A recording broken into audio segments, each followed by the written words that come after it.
Ce journal vous est offert par le FPI, Fonds des promotions de l'industrie, votre partenaire privilégié pour la réussite de vos projets.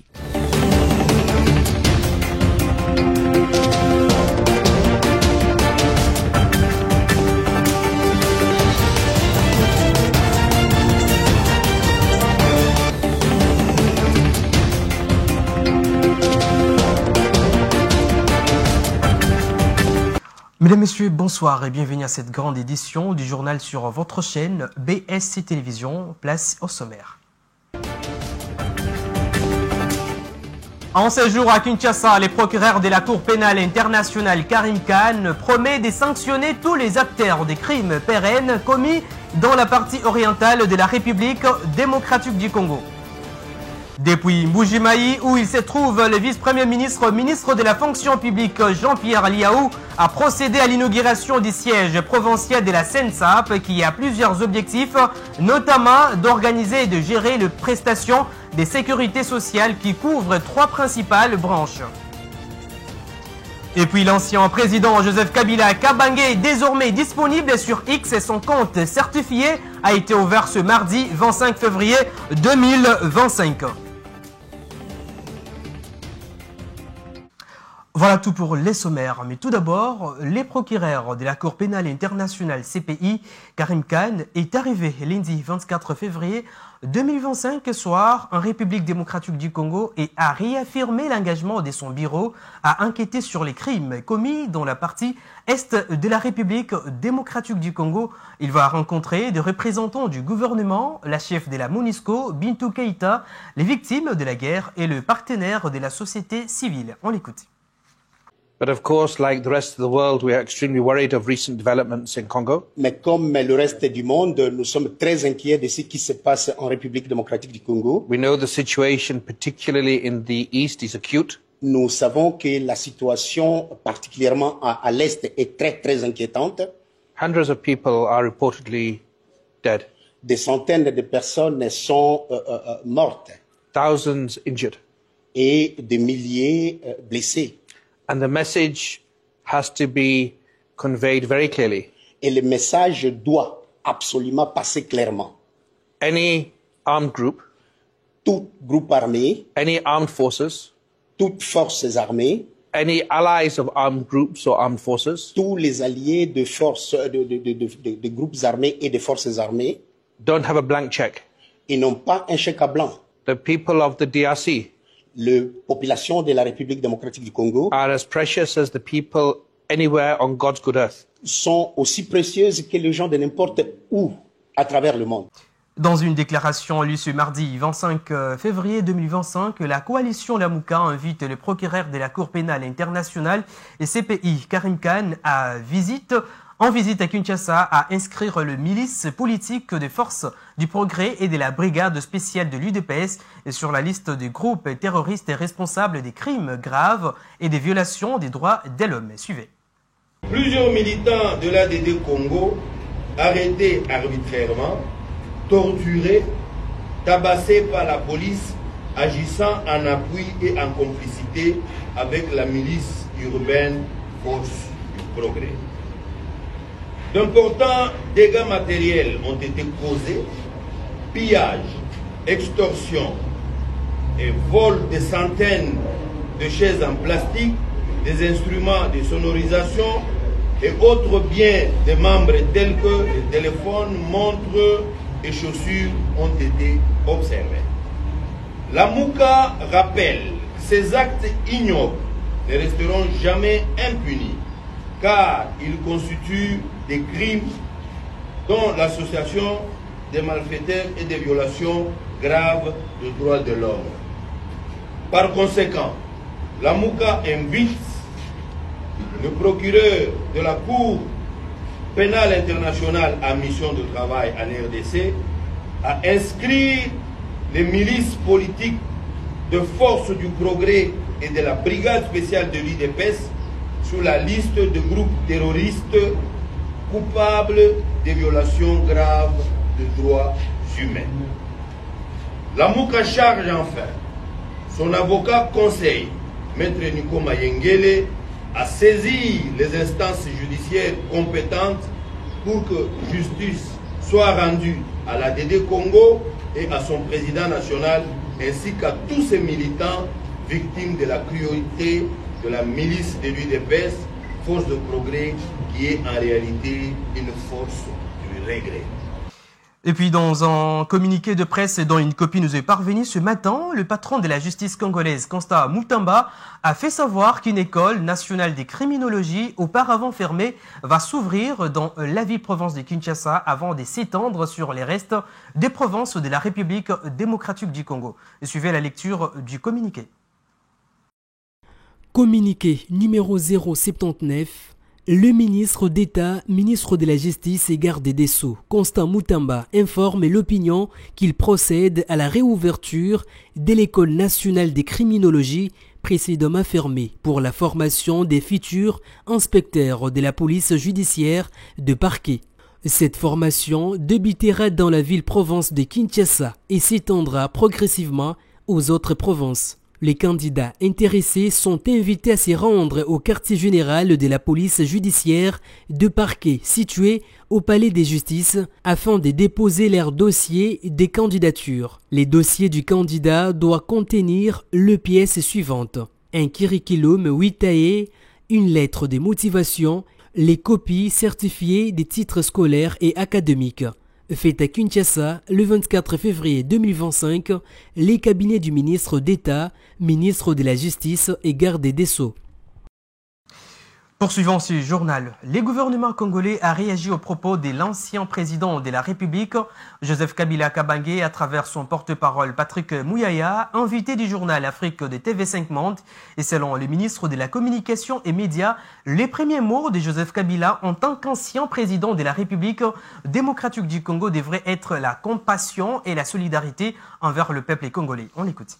Nous sommes dans un pays, République démocratique du Congo, tout le monde a le droit de s'exprimer, mais au regard de la situation actuelle du drame que connaissent nos populations dans l'Est spécifiquement, c'est pas dans des postures politiciennes qu'un ancien chef d'État devrait sortir.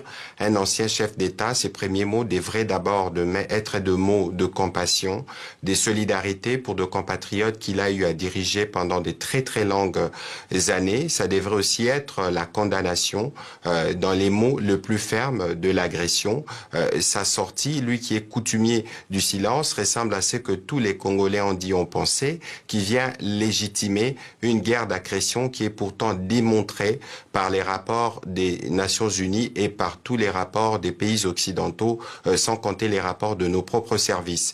C'est une malheureuse occasion, en tout cas, parce que si nous retournons à l'origine de ces conflits, nous regardons ce que lui-même en disait à l'époque, parce que ce n'est qu'une récurrence d'une situation vécue, on ne le reconnaîtrait pas. Mais quoi qu'il en soit, pour nous, c'est pas le moment de verser dans la polémique politicienne, parce qu'ici, nous voulons régler des problèmes qu'il aurait pu régler durant ces 18 années de pouvoir, et donc nous nous focalisons sur les différents fronts militaires, diplomatiques, économiques, judiciaires et médiatiques pour nous assurer que nous donnons la réponse qu'il faut à ces conflits. Nous sommes d'accord que la solution ne sera pas que militaire, c'est pour ça que nous sommes ici à Genève, notamment avec la Première ministre, pour nous assurer que la composante judiciaire se mettra en place pour que tous les trublions recyclés par le Rwanda de manière permanente pour semer la terreur et la désolation puissent être enfin jugés et condamnés, pour que tous les complices congolais puissent l'être tout autant. Et pourtant, les autres acteurs politiques saluent cette sortie médiatique du président honoraire Joseph Kabila Kabange. Les cas d'Henri Similar Kanda, président national du mouvement citoyen Force citoyenne populaire et FOCIP, partenaire du PPRD, qui pense que Joseph Kabila a relevé les contours de tout ce qui entoure le pays, notamment la crise sécuritaire dans sa partie est du pays. On l'écoute. Les gens pensent que lorsqu'on est dans un pays démocratique, lorsqu'un leader politique s'exprime, il doit tout simplement appuyer ou acclamer le point de vue du partisan des régimes, parce que c'est le monopartisme dans lequel nous sombrons maintenant. Nous sommes dans la pensée unique qui est généralement la marque caractéristique des régimes dictatoriaux. C'est pour dire clairement que Joseph Kabila a relevé les contours et les contours de tout ce qui nous préoccupe en ce moment comme difficulté dans le cadre du conflit actuel en République démocratique du Congo, qui est un pays pour le moment au bord de l'implosion. Joseph Kabila a laissé le pays entre les mains de Félix Tshisekedi. Donc, s'il doit s'en prendre à une personne, c'est à Félix Tshisekedi. Tous les secteurs de la vie sociétale sont bloqués, sont paralysés. Aujourd'hui, il y a des pénuries de carburant. Aujourd'hui, l'économie ne tourne pas. Aujourd'hui, le pouvoir d'achat des Congolais s'est amoindri. Joseph Kabila n'avait pas fait le meilleur, mais il avait fait le mieux. Mais le peu de mieux qu'il avait fait, les gens en ont saboté, ils n'ont pas pris en compte le pacte social de Sun City qui est contenu dans la constitution actuelle. Ils l'ont saboté et ils ont insulté tous les piliers démocratiques, tous les piliers de la démocratie fondatrice d'un État démocratique qui est la justice, l'équité, la cohésion nationale, les institutions démocratiques, et tout cela ont été bafoués. Ils ont mis un ordre totalement un ordre partisan, tribaliste, qui a engendré beaucoup d'émaux et qui fragilise l'unité nationale et la prospérité de la République démocratique du Congo. Comme l'avait annoncé il y a peu, Barbara Ndimbi, sa chargée des communications, l'ancien président de la République démocratique du Congo et sénateur à vie Joseph Kabila Kabange a désormais un compte officiel X. Dorénavant, il pourra suivre et commenter les sujets d'actualité du pays.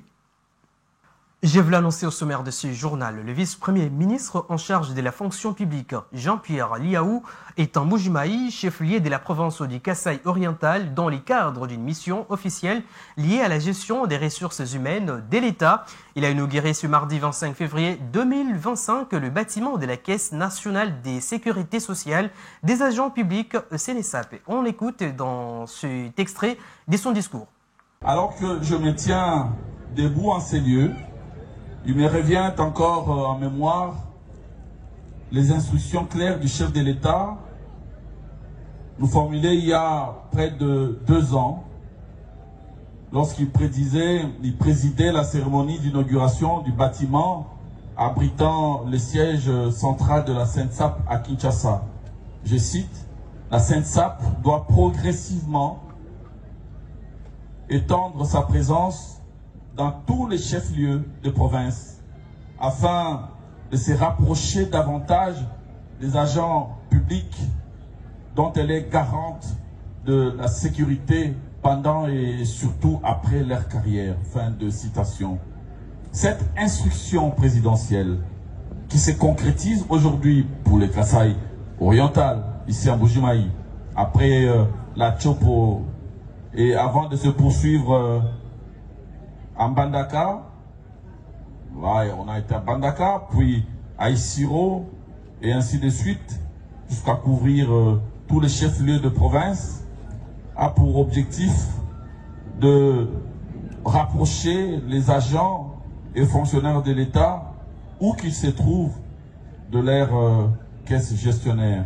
Aujourd'hui, nous y voilà, nous y sommes, comme pour dire, sous Félix Antoine Tshisekedi Tshilombo, les paradigmes de la gouvernance sont véritablement en train de changer.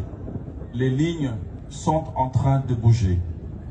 Pour ce qui nous concerne, le président de la République ayant déjà tracé les caps pour une gestion de proximité avec la base, nous ne reculerons devant aucun obstacle.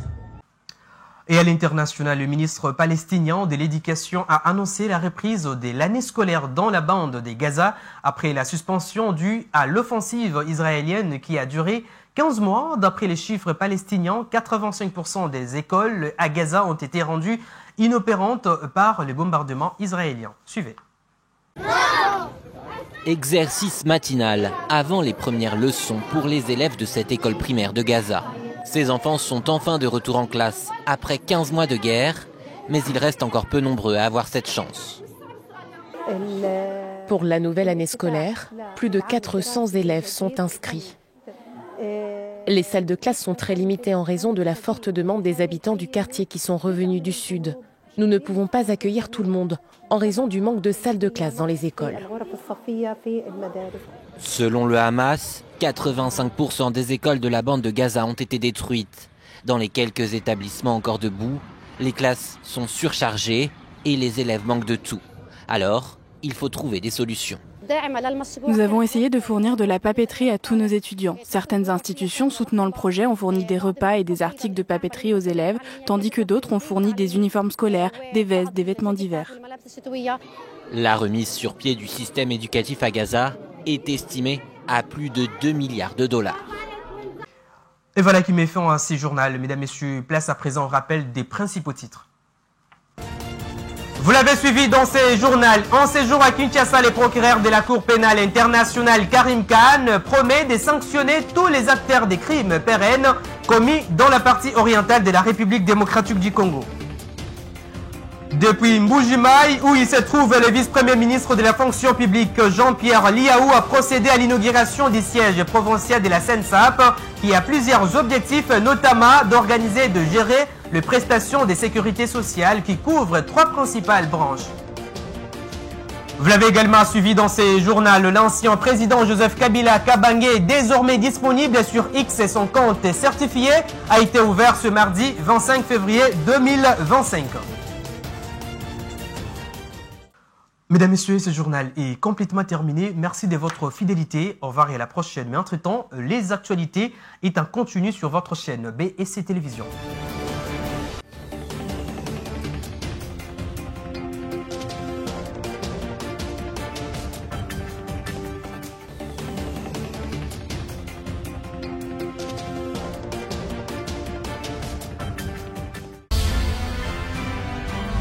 Ce journal vous a été offert par le FPI, Fonds de promotion de l'industrie, votre partenaire privilégié pour la réussite de vos projets.